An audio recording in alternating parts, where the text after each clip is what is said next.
اعوذ باللہ من الشیطان الرجیم، بسم اللہ الرحمن الرحیم۔ ہم سورہ واقعہ میں جو جنت کی نعمتیں آئی ہیں ان کو بیان کر رہے تھے، تو پہلے اللہ رب العزت کی کتاب نے سورہ واقعہ میں جو سابقون ہیں ان کو جو نعمتیں ملیں گی اس کو بیان کیا، اور پھر اس کے بعد ان نعمتوں کو بیان کیا جو اصحاب یمین کو ملیں گی۔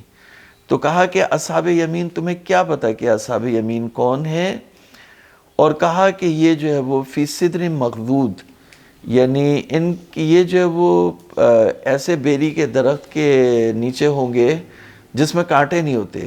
بیری کا درخت جو ہوتا ہے اس میں کانٹے ہوتے ہیں، لیکن وہاں پر جنت میں جو بیری کا درخت ہوگا، بیر کا درخت ہوگا، تو صدر کہتے ہیں بیر کو، تو صدر مخضود وہ بیر کے درخت کے نیچے ہوں گے جو جس میں کانٹے نہیں ہوتے۔ وہ طلح منضود، اور کیلوں کے گچھے ہوں گے، یعنی گچھے نیچے سے اوپر تک گچھے ہی گچھے ہوں گے۔ تل کہتے ہیں کیلے کو، تو کیلوں کے گچھے ہوں گے۔ اور سایہ جو ہوگا وہ دور دور تک سایہ ہی سایہ ہوگا، ٹھنڈک ہی ٹھنڈک ہوگی، چھاؤں ہی چھاؤں ہوگی۔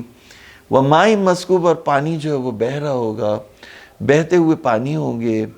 اور پھل ہی پھل ہوں گے، اور ایسے پھل ہوں گے جو کبھی ختم نہ ہونے والی۔ یہاں پر تو ایک خاص سیزن میں ایک پھل آتا ہے، پھر وہ چلا جاتا ہے، پھر خزاں آتی ہے، پھر پھل نہیں ہوتا، کبھی ہوتا ہے، پھر یہ ہوتا ہے، کبھی پھل ہوتا ہے، لیکن انسان ممنوع ہوتا ہے اس پھل سے، اس پھل کو استعمال نہیں کر سکتا بیماری کی وجہ سے، یا دور ہونے کی وجہ سے، کچھ اور وجوہات، یا غربت افلاس کی وجہ سے۔ تو وہاں پہ جو ہے وہ پھل فراوان ہوں گے، کوئی رکاوٹ نہیں ہوگی، کوئی بیماری نہیں ہوگی، اور جو پھل ہمیشہ ہمیشہ کے لیے ہوں گے تو نہ ان میں کوئی خرابی ہوگی۔ وہ فرش مرفوعہ، اور اونچے جو ہے وہ فرش ہوں گے۔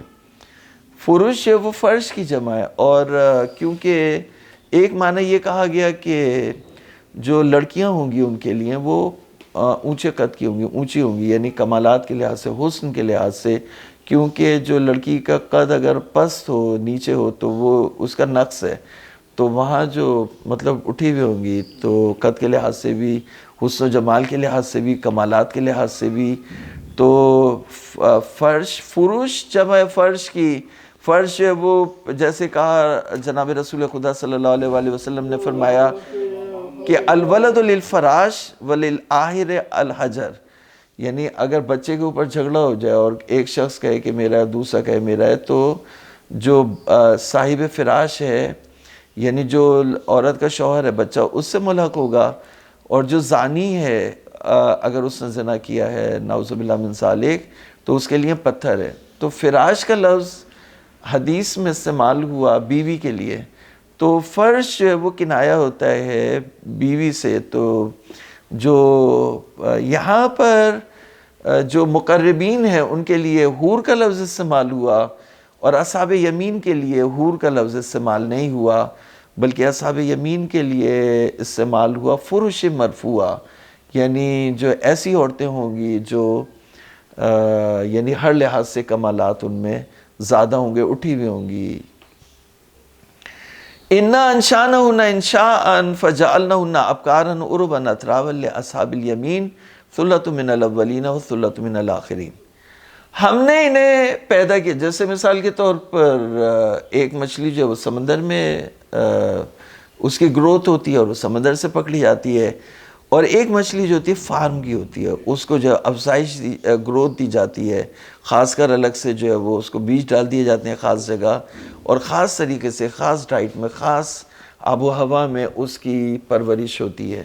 تو اللہ رب العزت کہہ رہے کہ ہم نے انہیں پیدا کیا، ہم نے انہیں افزائش دی، ان کی گروتھ کی، ان کو وجود میں لے کر کے آئے، اور ہم نے ان کو باکرا بنایا۔ فَجَعَلْنَاهُنَّ أَبْكَارًا، ابکار جمع بیکر کی، بیکر یعنی انٹچ ہے، باکرا ہیں۔ تو کہا کہ عُرُبًا أَتْرَابًا لِأَصْحَابِ الْيَمِينِ، عُرُب کہتے ہیں یعنی ایک عورت ہے جو بہت خوبصورت ہے لیکن خڑوس ٹائپ کی ہے، یعنی پیار کرنے والی نہیں ہے، لونگ نہیں ہے۔ تو کہا کہ ایسی عورتیں ہوں گی جو اپنے شوہروں کی جو ہے وہ عاشق ہو جائے، ان سے بہت زیادہ محبت اور عشق کرے، اس کو بولتے ہیں عروب۔ جو شوہر سے عشق کرے اس کو عروب بولتے ہیں۔ تو کہا عرب ہوں گی، اور اطراب جمع ہے ترب کی، ترب یعنی ہم سن و سال ہوں گی، یعنی کہ ایج ڈیفرنس بہت زیادہ ہو، جس طرح سے جو لیولنگ ہوتی ہے، جیسے ہمارے ہاں 2-3 سال چھوٹی ہو لڑکی تو اس کو پسند کرتے ہیں، تو اس طرح کی جو عورتیں ہوں گی وہ ہوں گی کہ اطراب ہوں گی، لونگ ہوں گی، محبت کرنے والی ہوں گی، عشق کرنے والی ہوں گی، خراٹ قسم کی جو ہے وہ عورتیں نہیں ہوں گی، اور بکر ہوں گی۔ کس کے لیے؟ اصحاب یمین کے لیے۔ اصحاب یمین کون ہیں؟ ایک گروہ امت محمدی سے پہلے کے لوگ ہیں، اور ایک گروہ امت محمدی کے بعد والے لوگ ہیں۔ تو اللہ رب العزت نے ان کے لیے جو اصحاب یمین امت محمدی میں نیک لوگ تھے، نیک اصحاب تھے، ان کے لیے ان عورتوں کو رکھا ہے، ان نعمتوں کو رکھا، اور فاکہۃ کثیرہ کو رکھا، ماء مسکوب کو رکھا، ظل ممدود کو رکھا، اور کیلے کو رکھا، اور بیر کو رکھا اصحاب یمین کے لیے۔ پروردگار ہمیں ان نعمتوں تک پہنچنے کی توفیق عطا فرمائے، اور اصحاب یمین میں ہمارا شمار کرے۔ وصلی اللہ علی محمد وآلہ الطیبین الطاہرین۔